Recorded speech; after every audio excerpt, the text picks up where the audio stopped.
Assalamualaikum warahmatullahi wabarakatuh. Saya Dias Katulistiwa dengan NIM 2305548. Di sini saya akan menjelaskan sebuah artikel yang berjudul Seorang Guru yang Membunuh Cita-Cita Muridnya. Latar belakang dari kasus ini yaitu ada seorang anak yang berusia 5 tahun dan memiliki bakat bernyanyi. Si anak ini senang sekali menyanyi sampai ia sering mengikuti kontes-kontes bernyanyi seperti Idola Cilik walaupun belum berhasil. Namun sang ayah sering sekali mendukung anaknya ini untuk menjadi penyanyi. Bahkan si anak ini dilatih sendiri olehnya untuk menjadi penyanyi. Kejadian ini bermula pada saat si anak duduk di bangku kelas 2 SMP pada tahun 2010.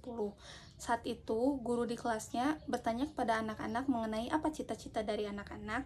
Sontak anak-anak menjawab ada yang ingin menjadi guru, dokter, polisi, tentara, bahkan seorang dokter. Namun si anak ini menjawab bahwa ia ingin menjadi seorang penyanyi. Sontak guru tersebut berkata, "Mbok, cita-cita itu yang beneran kayak teman-temanmu, masa jadi penyanyi?" Sontak si anak tersebut berkata dengan lirih bahwa ia ingin menjadi seorang dokter. Sejak saat itu, ia tidak lagi bermain musik ataupun bernyanyi. Sejak saat itu, ia tidak ingin mengecewakan gurunya dan bersikukuh untuk menjadi seorang dokter. Pada tahun 2016, anaknya ini berhasil menjadi mahasiswa di Fakultas Kedokteran. Namun, semakin lama kondisi mentalnya semakin buruk dan ia sering berkata kasar. Dengan susah payah, akhirnya ia lulus di tahun 2021. Namun, kondisi mental anaknya ini semakin buruk dan ia sering berhalusinasi, bahkan ingin membunuh diri. Akhirnya, keluarga pun memutuskan untuk membawa ia ke psikiater dan menunda untuk mengikuti koasisten.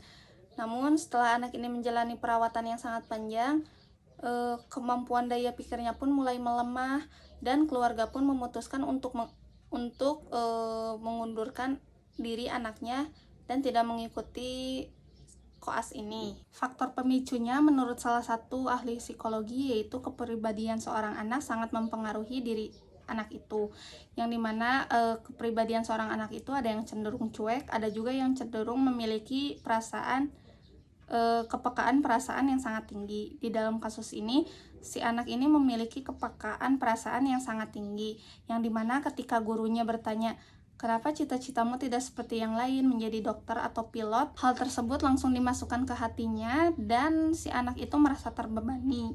Sensitivitas perasaan yang kuat ini membuatnya memasukkan kata-kata gurunya dalam hati dan menginternalisasikannya dengan kuat.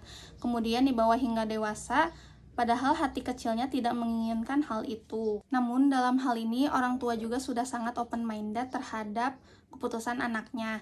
Namun orang tua juga sebaiknya dapat menjalin komunikasi dua arah dengan guru, sehingga jika ada perubahan sikap dari anak ataupun kegiatan pembelajaran yang diterima anak di sekolah, orang tua dan pihak sekolah dapat terjadi keterbukaan. Nah, di sini seharusnya guru itu menjadi orang yang menginspirasi bagi siswa. Tidak hanya itu, guru juga harus memahami karakteristik setiap siswa sehingga tidak memberikan dampak yang buruk terhadap perkembangan siswanya. Guru harus menjadi seorang inspirator dan fasilitator untuk siswa dalam mencapai target belajarnya. Tidak hanya dalam fisik, namun juga dalam memberikan proses diskusi kepada siswa.